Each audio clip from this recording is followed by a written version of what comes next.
12월 5일 월요일 슬픔에 관한 용어집.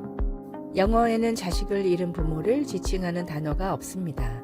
남편을 잃은 아내는 미망인, 아내를 잃은 남편은 호라비, 부모를 모두 잃은 아이는 고아라고 부를 수 있습니다. 그러나 아이를 잃은 부모는 따로 부르는 말이 없다는 것입니다. 유산, 영화의 갑작스런 죽음, 자살, 질병, 사고, 죽음은 아이를 이 세상에서 빼앗아 가면서 남아있는 부모들에게서 자신을 지칭할 용어마저 빼앗아 갑니다.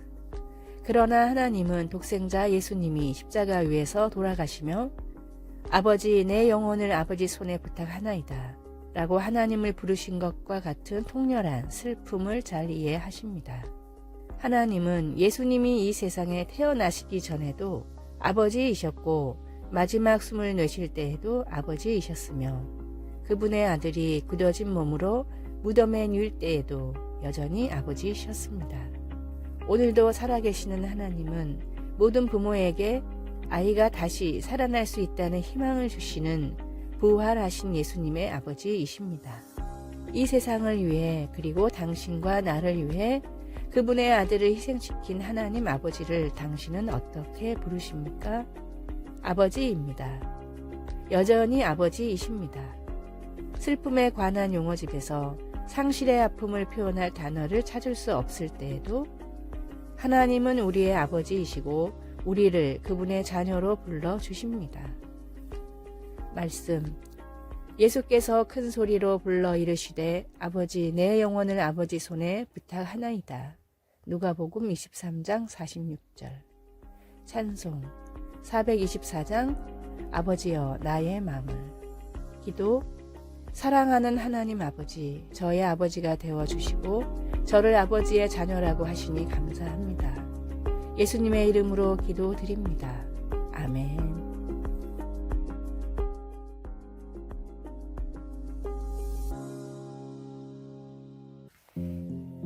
12월 6일 화요일 마음을 움직인 $20. 미국 캔자스시티의 사업이 망해서 노숙자가 된 스튜어트라는 남자가 있었습니다. 그는 추운 크리스마스에 도저히 배고픔을 참을 수 없어 식당에 들어가 닥치는 대로 음식을 시켜 먹었습니다. 그리고 지갑을 잃어버린 척 연기를 했지만 누가 봐도 노숙자의 핑계로만 보였습니다. 그러나 이 모습을 딱하게 본 식당의 주방장은 바닥에 당신 돈이 떨어졌다며 $20를 건넸습니다. 주방장은 $20를 주며 내가 떨어뜨린 돈이라고 했지만 난 내 돈 아니라는 걸 알고 있었습니다. 그 일을 계기로 어려운 이웃을 돕기로 결심한 스튜어트는 케이블 TV와 통신 사업으로 큰 돈을 벌면서 연말이면 거리에서 지폐를 나눠주기 시작했습니다. 그가 몰래 나눠준 돈은 26년 동안 $130만, 우리 돈 13억 원에 이릅니다.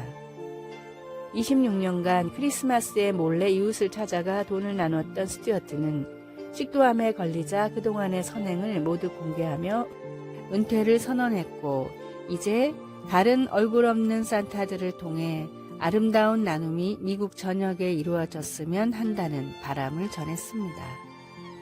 주방장의 $20는 단돈 $20가 아니라 사람의 마음을 움직인 선행이었습니다. 나와 삶을 구원한 하나님의 사랑을 느끼신다면 평생토록 그 사랑을 전하십시오. 오늘의 말씀, 주라 그리하면 너희에게 줄 것이니 곧 후히 되어 누르고 흔들어 넘치도록 하여 너희에게 안겨주리라. 너희가 헤아리는 그 헤아림으로 너희도 헤아림을 도로 받을 것입니다. 누가복음 6장 38절. 오늘의 찬송 405장 주의 친절한 팔에 안기세. 오늘의 만나, 구원받은 감격의 순간을 항상 가슴에 품고 살게 하소서. 하나님의 사랑이 담긴 위로와 선행을 말이 아닌 행동으로 베풉시다.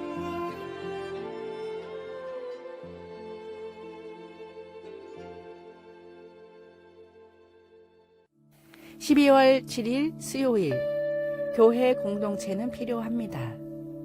요즘은 세상이 변하여 정기적으로 교회에 출석하는 교인의 수가 예전과 같지 않습니다. 왜 그럴까 하는 의문이 바로 떠오릅니다.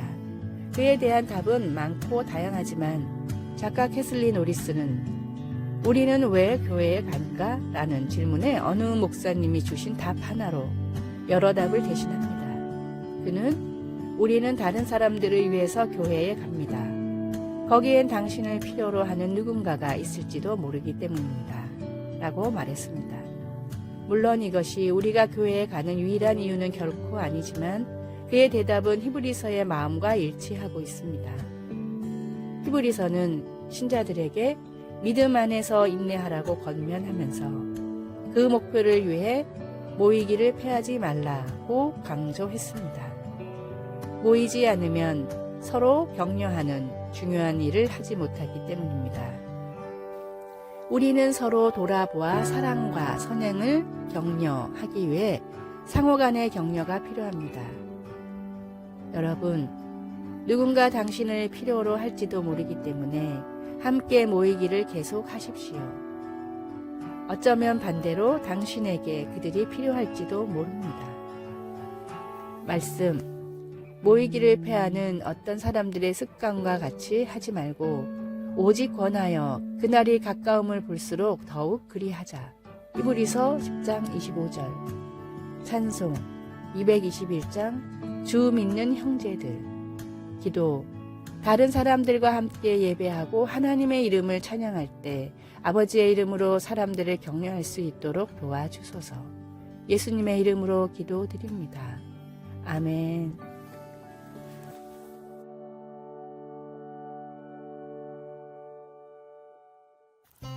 12월 28일 목요일, 그리스도인의 자기소개. 살다 보면 의외로 자기소개를 하는 경우가 많습니다. 우리는 대부분 자신의 직업이나 나이, 사는 곳을 말하게 되는데 18초 자기소개법이라는 책에는 이런 방법들이 무조건 피해야 할 잘못된 자기소개라고 나와 있습니다. 다음은 이 책이 설명하는 제대로 된 자기소개에 들어가야 할 3가지 사항입니다. 첫째, 내가 제공할 미래. 나에게 상대방이 기대할 수 있는 것이 무엇인지 들어가야 합니다. 둘째, 실적. 내가 이룬 과거 실적의 토대가 있어야 미래를 설명할 수 있습니다. 셋째, 듣는 이에게 바라는 행동. 내가 듣는 이에게 기대하는 행동이 들어가야 합니다. 한마디로 인상 깊은 자기소개를 하려면 어디에 사는 누구입니다가 아니라 초등학교 때부터 모은 용돈으로 투자를 해서 대학 등록금을 마련한 사람입니다. 저를 뽑아주시면 회사를 위해 최고의 투자 기회를 찾아내겠습니다. 라고 해야 한다는 뜻입니다. 누군가에게 나를 설명할 때 나의 정체성은 무엇입니까? 나의 믿음과 신앙을 나타낼 수 있는, 그리고 복음을 잠시라도 전할 수 있는 최고의 자기소개를 준비하십시오. 오늘의 말씀, 너희는 세상의 소금이니 소금이 만일 그 맛을 잃으면 무엇으로 짜게 하리요? 후에는 아무 쓸데없어 다만 밖에 버려져 사람에게 밟힐 뿐입니다. 마태복음 5장 13절. 오늘의 찬송 620장 여기에 모인 우리. 오늘의 만나, 하나님의 자녀라는 정체성을 잊지 않고 또 세상에 알리게 하소서. 인상 깊은 자기소개를 써봅시다.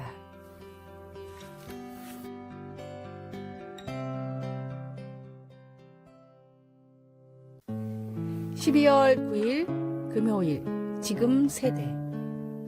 1964년 젊은 환경운동가 잭 와인버그는 30이 넘은 사람은 누구든 절대 믿지 말라고 말했습니다. 와인버그의 이 말은 한 세대 사람들에 대한 고정관념을 심어주었는데 그는 나중에 이 말에 대해 후회했습니다.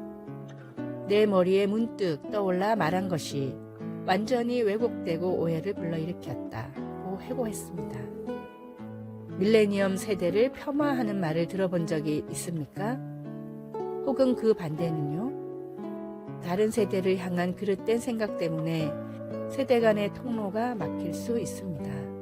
분명히 더 잘 소통될 수 있는데 말입니다.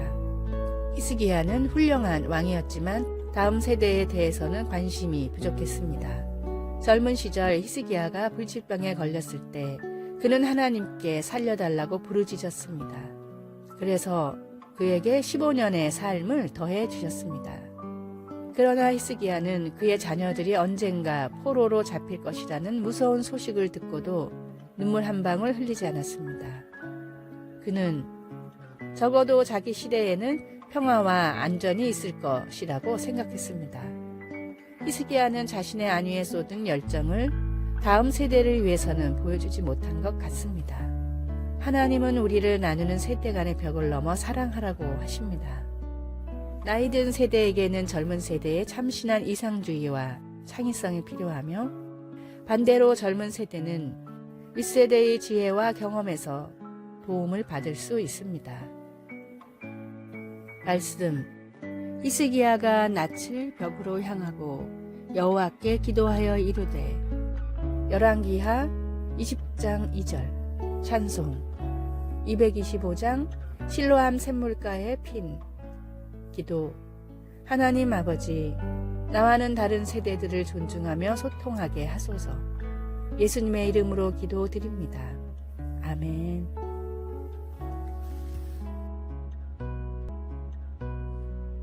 아래의 빨간색 글자 구독을 누르시어 더 많은 전도의 열매를 맺으시기를 기도합니다.